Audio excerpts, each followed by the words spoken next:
పవన్ కళ్యాణ్ గారు చెప్పింది ఏంటంటే ప్రభుత్వం ఏర్పాటైన ఇన్నాళ్ళకి కూడా ఫిల్మ్ ఇండస్ట్రీ నుంచి ఎవరు ముఖ్యమంత్రి గారిని కలవలేదు అనేటువంటిది కూడా ఒక విషయం క్లియర్గా ఆయన చెప్పడం జరిగింది. సో మీరందరూ కూడా ప్రభుత్వం ఏర్పడిన తర్వాత ఉప ముఖ్యమంత్రి పవన్ కళ్యాణ్ గారిని కలవడం జరిగింది. ఆయన కూడా మీ ఇండస్ట్రీ నుంచి వచ్చిన వాళ్ళు కాబట్టి, కానీ ఆ తర్వాత కూడా ఎందుకని ఇనిషియేషన్ జరగలేదు ఛాంబర్ నుంచి కానీ మీ పెద్దల నుంచి కానీ? ఇప్పుడు మాకున్న కమ్యూనికేషన్ అదే. మళ్ళీ ఇప్పుడు పెద్దలు అని అంటే ఇండివిజువల్.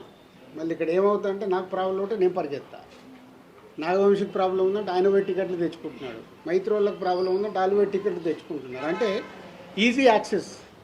నా ప్రాబ్లం కదా ఇది, నేనే వెళ్ళాలి కదని ఇండస్ట్రీ తరఫున డ్రైవ్ చేసి తీసుకెళ్లాల్సింది ఓన్లీ ఛాంబర్ ఆర్ ఇప్పుడు ఆర్టిస్టుల సైడ్ అంటే మూవీ ఆర్టిస్ట్ అసోసియేషన్.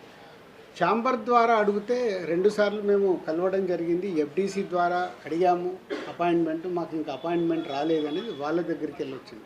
ఎందుకంటే నేను లాస్ట్ ఇయరే ఛాంబర్ ప్రెసిడెంట్. వన్స్ నేను ఛాంబర్ ప్రెసిడెంట్ నుంచి బయటకు వచ్చాక ఎఫ్డీసీ చైర్మన్ అయ్యాను. కాబట్టి నా ఫోకస్ తగ్గింది. సో ఇక్కడ ఎఫ్డీసీ చైర్మన్ నా పనులు చేసుకుంటే ఫోకస్. మాకు ప్రాబ్లం ఉన్నప్పుడే ఛాంబర్కి వెళ్తాం. ఇది నిజం, దీంట్లో ఏం అబద్ధం లేదు.